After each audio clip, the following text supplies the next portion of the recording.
NNRG.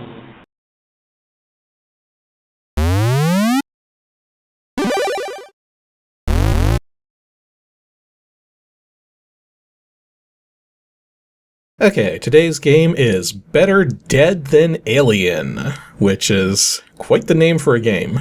Don't really have much else to say, so let's just get right into it. It's a tape file, so gonna load it from the virtual tape here.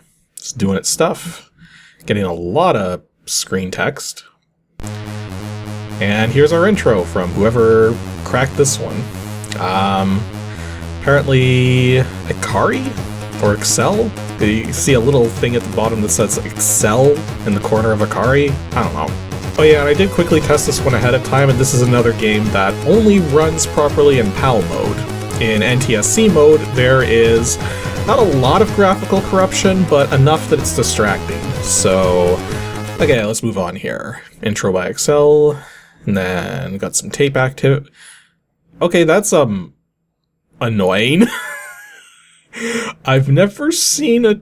well, to be fair, I haven't seen many trainers, but I've never seen, well, anything that asks you a question and wiggles the text back and forth while it's asking you to. That's kind of annoying, but it's saying endless energy, so...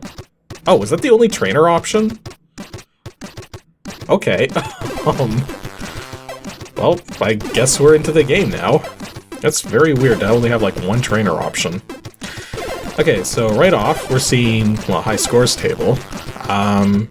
Seeing 2 score counters? Oh, it looks like maybe the game actually supports multiple players, so we can either start the slaughter, one player... wait, what's the difference? Wait, unless these are options. Oh, what the... it just goes to the high score whenever it feels like it? Okay, I can at least push a button to get back from the high score. So like what happens if I... yeah, if I push the button on that, nothing happens. Oh, stupid high score. Yeah, it looks like you push left and right to change the options. So you can change between 1 and 2 player. Level is practice, a dawdle... wait. Ah! Wait, what? I have no idea what's going on right now. Okay, maybe what happened there is if you go oh, maybe this is not the skill level, this is the starting level. Okay, and because I tried to go further... maybe? Okay, I see what's going on. If you hit the fire button while you have that selected, then you can put in a password, which I don't have any passwords, so yeah, that's not gonna work. Audio is music or sound effects? Okay, so I've heard of this happening in a number of games, but occasionally, because of the limitations of a sound chip or whatever, you're gonna have a choice between music or sound effects, because the music that's been developed is too complex to really make it sound good while sound effects are going on. Like systems like the Nintendo Entertainment Systems, what would actually happen is the programmer would just cut in. So sound effects would overlay over top of a particular audio channel in the music, and then the music would come back as soon as that sound effect was done. But the trick is that if you're going to do that, you need to make sure you're not interrupting really important parts of the music, otherwise it's not gonna... the player's gonna lose sort of the focus on what's going on. Now, for the NES, which had 5 audio channels, I believe, compared to the C64, which only has 3, yeah, it makes it a little tighter to get both sound and music sounding good at the same time. We can also choose between color and non-color video. Well, obviously we're gonna go color. Okay, so start the slaughter. Reference Sigi, classified a dawdle. Oh, we're in it already. Okay, I can move in all directions. And then we have aliens coming down and... oh, I'm not... wait, what happened there? Okay, so if I hit the fire button, I fire these shots out. I'm guessing it's kind of like Space Invaders, sort of, except I can move everywhere. Notice I've got like an energy bar in the bottom left corner there. So, just shooting the enemies. I've noticed some... Oh, okay, so that energy is both my attack energy and my health. Okay, so we're moving on to another level, I guess. See, I was saying before, back in the Air Fortress filler I did, that not a lot of games do that Oh, I lost a bar there. And if you lose a bar entirely, it doesn't come back, so I guess that's kind of like an extra life then. But yeah, I was saying in the Air Fortress filler video how not a lot of games... Oh, wow. I keep getting interrupted because I keep getting power-ups. I think it's some kind of super alien. Ooh. Okay, and I gotta be really careful because, yeah, the powered-up weapons chew through the energy from the looks of it. But yeah, I was saying... Okay, let's see if I could finish this thought now. I was saying in the Air Fortress filler video that not a lot of games utilize this concept of sharing energy between your health and your weapons. So it's interesting to see a game like this, which... Well, actually... Let me think about this for a second. Didn't the copyrights... Or no, this was cracked in '88, so this might be an older game than that. Okay. Yeah, I don't think we're missing much not hearing the sound effects here, because it's just shooting at the enemies, so... I got... Oh, this one's got flashing now, so we get a power-up from that? I don't know what that power-up did, but... Okay, we got I Don't Think We're Alone again. But we're definitely not repeating levels, because these are different enemies than we've seen already. I have noticed the enemies don't seem to be capable of firing more than one shot at a time. I don't think that's a limit of the Commodore 64. I think that's more what the heck is that? Okay, we were having some fun Space Invaders battles, and now we're fighting the monster from the dust cloud of hell. Okay, so far this game's actually been fairly easy, but at the same time I have no idea what those symbols at the bottom are for. Like, they were flashing during the intro to the game, so I imagine it's like some kind of, Okay, entering a new sector. Reference plug classified easy. Okay. But yeah, I imagine those might be their power-ups, so when we get a power-up, one of those will light up to indicate what power we actually got. So yeah, so far this hasn't been too difficult, but I imagine because of how short these levels are, that there's probably a lot of levels. So, we'll see how far we can get. Like, so far the difficulty is still fairly tame. Okay, so reference soprano classified quite easy, so new sector. And yeah, I've noticed there's different color palettes for each of the sectors as well, which, you know, I guess makes sense. So taking a look at the little thing in the bottom right corner, which looks to be his second player capabilities, like second player stats and everything, I'm guessing the game probably has two-player simultaneous support. So not a super common thing. Okay, so what's the boss gonna be this time?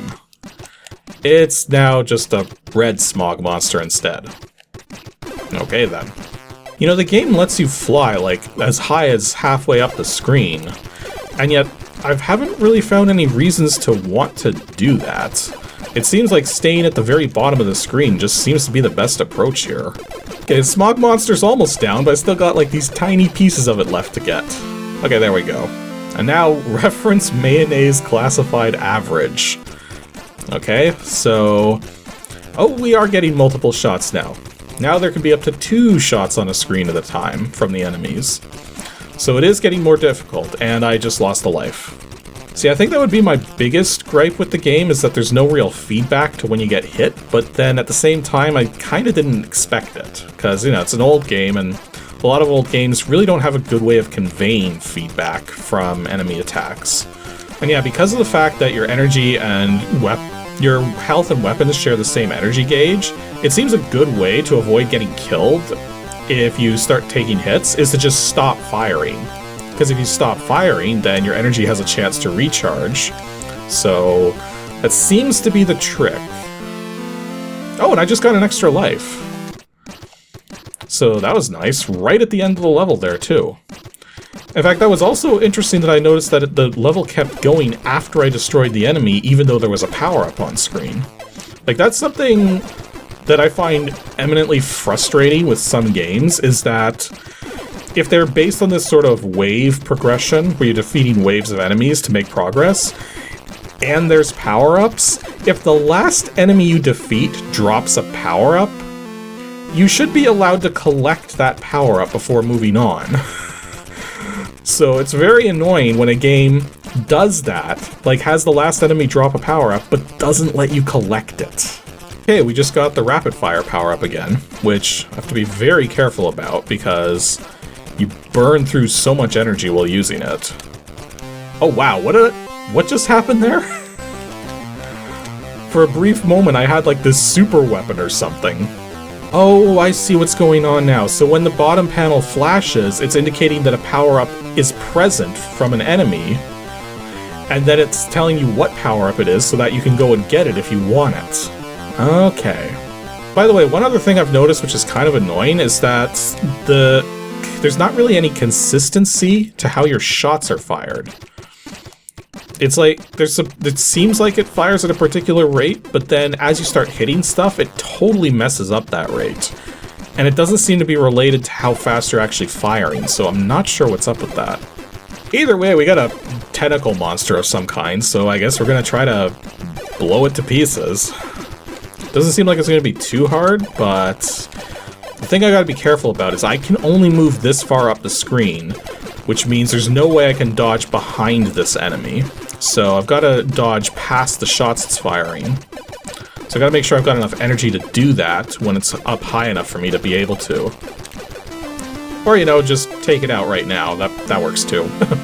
Okay, so a power-up has appeared. I don't know what kind of power-up that is, but we'll see if we can get it. Okay, I better stop shooting because I'm low on energy here. Okay, moving up does seem to help in terms of dodging the regular enemies.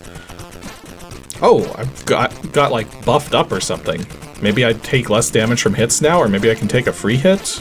Oh no, it looks like less damage. But yeah, you just hold the fire button down, you don't mash it. And it just has this very weird rate of fire. Ooh, I got the rapid fire again.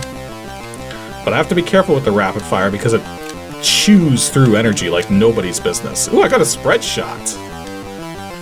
And I also lost a life. Oh geez, rapid plus spread. That's way too much energy. Oh, yeah, that didn't go well. Okay, so I guess not that bad for a first outing. Ooh, and it actually does remember how far you've gotten. So I'm guessing that if I hit the button right now, yeah, it lets you continue automatically. There you go, another feature that wasn't super common with these old games, being able to just continue without having to put in a freaking password. Ooh, I got a power-up that seemed to stop everything. Okay, I think that's the armor power-up? Yeah, it's the armor power-up. So yeah, this is what I was saying in terms of not wanting to look at manuals unless I have to, is that when I first took a look at this game, just to make sure that it was going to work and that it'd be playable, I didn't look at the manual because I figured, okay, there's a few aspects here which don't make sense to me right away, but the game might do a fair job in like showcasing what those effects are. And that's exactly what's happening here, is that even though I went into this not knowing how this game works, playing it and seeing what's happening is making it obvious what everything is. So it's like, that's the challenge that I was referring to when I was indicating that I didn't want to look up manuals unless I had to, is being able to use my own skills to figure out how the game works, like see if I could actually figure it out. Well, still making progress here. We're up to a great effort in terms of difficulty, and so far everything seems to be... Whoa. I was about to say everything seems to be normal, but these enemies really hurt hard if they hit you. Okay, yeah, I gotta be very careful here, because these enemies do not mess around. Because I've already lost 2 lives, so let's be a little careful. Okay, the rapid fire definitely helped there. In fact, I think maybe I should focus on clearing a path to the... Yeah, it seems like for some reason the enemy 1 down and 1 over... Oh, wow. Okay, I've got like some kind of laser weapon now. It looks totally glitched out, but it does seem to do the job. It also burns through so much energy. But yeah, as you may have noticed, the game is still doing some graphical glitching. It's not as bad as when I was running it in NTSC mode, though. So putting it in PAL mode definitely improved things. Although at the same time, it did slow the game down. But, like, I mean, it's not really that big a deal. Okay, I'm not sure what that one is. I think this is the rapid fire. Yes, it's the rapid fire. So far, I think the rapid fire power-up is probably the best one. Well, I mean, extra lives are good too, but... And yeah, it doesn't seem like you keep your power-ups between levels, which is kind of annoying, but whatever. Okay, so we got the big Z power-up. I don't know what that one is. Oh, that's the spread shots. Okay, that's good to know. Okay, something else I just tested here too is that you can't actually drop below 0 energy. So that's also good to know. If you're firing too much, you won't run out of energy. Okay, now the game's just flat out calling this hard. So... we'll see how hard it's gotten by this point. But the basic formula just stays the same throughout. Basically, just shoot... well, whoops. How about pay attention to the game? That would be important. But yeah, basically what it comes down to is that the enemies either seem to hit harder, or that I could just be imagining that, or they fire faster.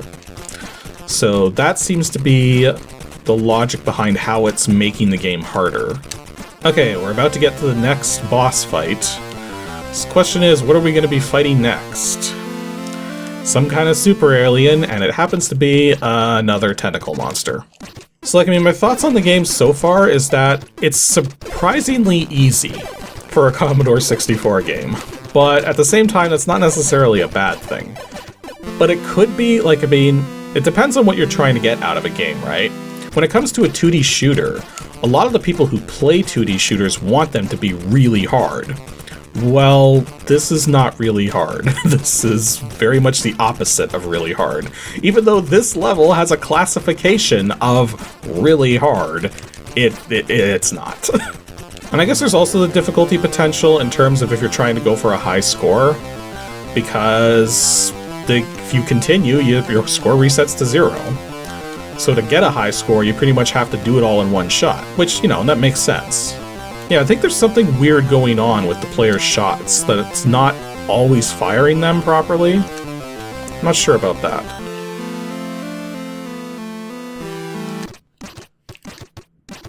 Oh, that is interesting. If you get a power-up at the end of a level, it carries with you to the next. That is very interesting, considering the fact that usually when you get a power-up, it doesn't stay with you to the next level. Huh. Well, that's good that I got to take the super laser into one of the meteor fights, or asteroid fights. Although, as I said before, that super laser burns so much energy. The other thing I'm noticing too is that as the difficulty goes up, these enemies are starting to take more hits in order to defeat them.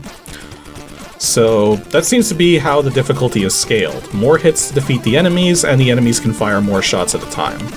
Ooh, and we get to carry this power up to the next level, although I don't actually know what it does. Oh, it's actually I figured it out now. That particular power-up is actually a sort of a semi-rapid fire. It's more rapid fire than the other rapid fire power-up. Or not more, it's less rapid fire than the other rapid fire power-up. So it seems like there's 2 rapid fire power-ups. Maybe I'm just getting confused. Maybe there's only one and I'm just, like, not paying enough attention. And now Red Tentacle Monster, because that's just how we're rolling here. So I guess the bigger question is there going to be enough time to actually beat this thing? I've been playing for about a half hour now, and that's all progress. Like, I mean, I'm not getting stuck anywhere. So it'll be interesting to see if we actually reach, like, the end of the game, or if it's just too far ahead to really be able to reach in one session. Although we're up to ludicrous difficulty, I don't know how much higher we can get from this point. Actually, the armor power-up really does help. You take like half the damage you normally would from these shots, so definitely worth getting the armor power-up to survive. And, you know, one thing you could probably get away with, now that I think about it, is if you know what power-up is coming up, and, well, it tells you what power-up's coming up. Like, this is the Z power-up, that's going to be the spread shot. Like, I mean, if I wanted to, I could just not collect it, and then wait until it's the last enemy. Well, actually, no, I can't, because there's enemies behind this one, so Yeah, that kind of makes it necessary to get rid of that one. But, like, I mean, theoretically, you could just wait until all the other enemies are dealt with, and then go for the power-up, so that you can take it with you into the next fight. Oh no, there is 2 different kinds of rapid fire. Okay, so the second power-up in the list there is a normal rapid fire, and then the one I just picked up, which is the third power-up in the list, is a super rapid fire. I had a feeling there were 2 different rapid fires. Okay, is this gonna be the final boss? Is it gonna be something we haven't seen yet? No, it's just another smog monster. Okay, so now we're at possible? How do you go from absurd to possible in terms of difficulty? That seems like a step backward. Okay, I think I'm only gonna do one more set of these. If this possible difficulty doesn't pan out to be like the last set, then I'm just gonna call it. Because I've been playing this for quite a while now, and it's not really changing. Like, don't get me wrong, as far as any kind of game is concerned, this is like playing extremely well. But at the same time, it's also incredibly repetitive. Ooh, we have a chance to go into whatever the boss fight is with the spreader. Let's try that. Because I've got rapid fire right now, I don't need to replace it with the spreader. Although I did lose a life at the last moment there, which is kind of annoying, but... Okay. Oh no, wait, it's meteors, right. Well, meteors are still easier to deal with spread. Although, wow, is the game glitching up something fierce at the moment. I guess maybe it didn't really expect me to bring a spread into this level, but whatever, I did it. And now the difficulty is do this one. I think they ran out of ideas. I've also noticed that flashing enemies can't shoot you, so any enemy that's going to drop a power-up, no worries about that. Ooh, we're going to save the rapid fire. Save the rapid fire for the boss. Okay, so now we grab the rapid fire. And is this going to be anything different? No, it's just another smog monster. But at least we could just raise this thing to the stars. Still have to be careful though, because, you know, energy levels, but doing massive damage to this smog monster. Okay, so the game hasn't ended yet, and we're still getting more and more into it, so I think I'm gonna call it, because this is getting very repetitive by this point. So yeah, that was Better Dead Than Alien. Apart from having a very weird title, the game itself plays perfectly fine. Now, it does seem a bit easier than your typical, I missed that. It does seem a bit easier than your typical 2D shooter, but at the same time, it's like very approachable and playable as a result of that. So people who aren't super experts at 2D shooters can actually enjoy this one. And that's not something you commonly see with an 8-bit title. So yeah, decent 2D shooter, so hooray, found one that's actually very playable. Well, until I get killed like that. Oh well.